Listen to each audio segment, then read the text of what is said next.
Hey everyone, here's a quick video that uses a couple of tools in order to generate a presentation. Now there's a lot of options for this, but I'll show you one that I use quite often in my own course. So here is an example. For this example, I'm using a U.S. history book. It's part of the OpenStax online open educational resources. It's a U.S. history book. I picked chapter 31, which is from the Cold War to Culture Wars. Um, so I already have a PDF of this, and I came into the text leveler. I use Magicschool quite often because it allows me to add a file even on the free edition. And so with this, I will take and simply add a file. Here's the segment that I have kind of cropped out that is just chapter 31. It's actually not all of chapter 31, but it's most of it. You can see 15,000 words in here. Um, I usually, for my classes in higher education, I will usually level it to about ninth or 10th grade. For high school, let's go with 8th grade. You could simplify and play around with those settings as much as you want.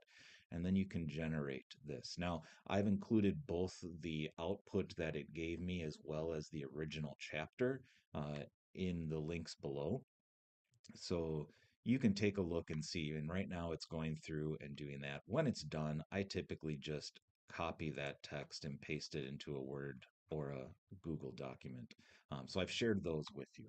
Now, from there, you have a couple of options. Um, I like having presentations for my students, really, so that they can have them. It's like, here's some notes. So typically, what I do is I'll provide them in some cases with leveled text if the text was open source to begin with, and say, hey, here's a level one. Just a quick hitter. The original text I think was like 30 page or 18 pages.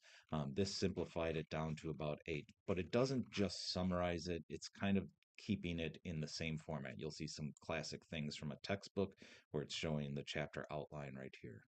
Um, but depending on how into this you want to get, one of the tools I'll show you is actually from BoodleBox.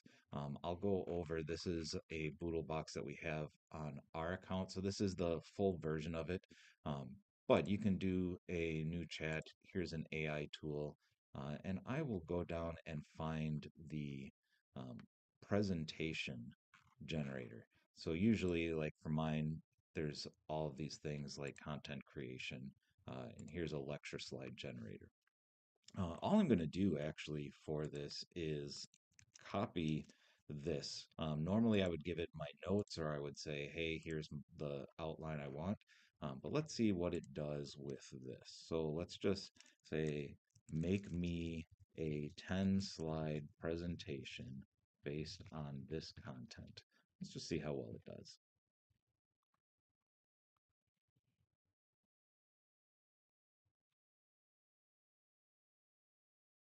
All right, that is finished creating. It's got 10 slides. The reason I asked for 10 slides is because one of the tools that I like to use, but don't necessarily pay for, is the one I will show you next. And there's a lot of ways you can do that as well. So here is the 10 slides on this. What I like about BoodleBox is at the end, it gives you some advice on how you can make this a little bit better, like improving your prompting. So it's got prompt engineering for educators, gives you some things there. What I don't like about BoodleBox is there's not a great way to do this. Now, all this does is create the actual outline for this. Now, typically I have my own outline, but if you wanted to see what AI says about it, here's an example. I'm going to go over to a website called Gamma, gamma.app. You can see right here. It is a presentation creator, and it's one of my favorites. You can see I've used it a lot in the last month or so, kind of testing it out and seeing what I think. It is free, but there are credits involved for some of the things. So I'm going to create a new one with AI. I am going to paste in some text, and here is the content that I have. I want it in a traditional PowerPoint presentation. You can say generate from notes or outline. I could have just pasted the entire document in here and had it do it directly without coming up with this outline first. So I'm going to generate this from the notes or the outline and show you some of the settings that you have. Um, I can have it generate content, which it means it's going to try and fill in some of the details, condense it, or preserve it. For this, I'm just going to hit condense. I'm going to make it concise. I'm going to pick this chimney. I'm going to ask it to use web images, but I'm going to have it use only ones that are free to use.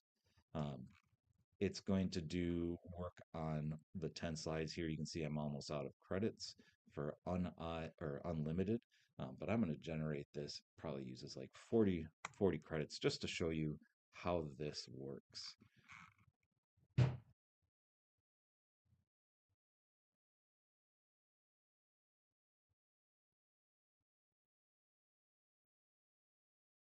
All right, so it has finished doing this thing. It's created the 10 slides based on what I had there, put in images. What I like about Gamma is that it is very easy to go back and say, I want to replace this image. So, for example, I can go in here and say, remove this accent image, and then I can go and search for my own, upload my own, kind of put it in with that. I'm going to undo that just so you can see it.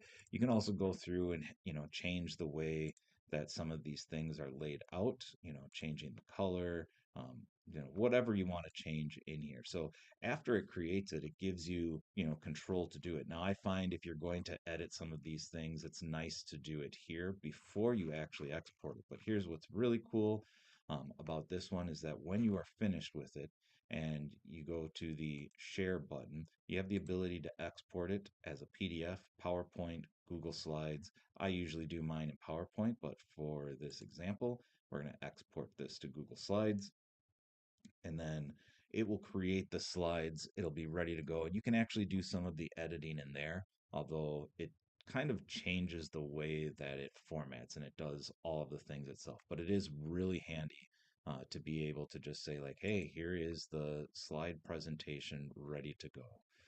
So it helps, especially if you're going through and putting things in and saying, like, hey, um, I want to just say, I don't want to worry about the visuals. I want it to look nice, but I don't want to worry about having to spend all this time creating that, but still have some control over it.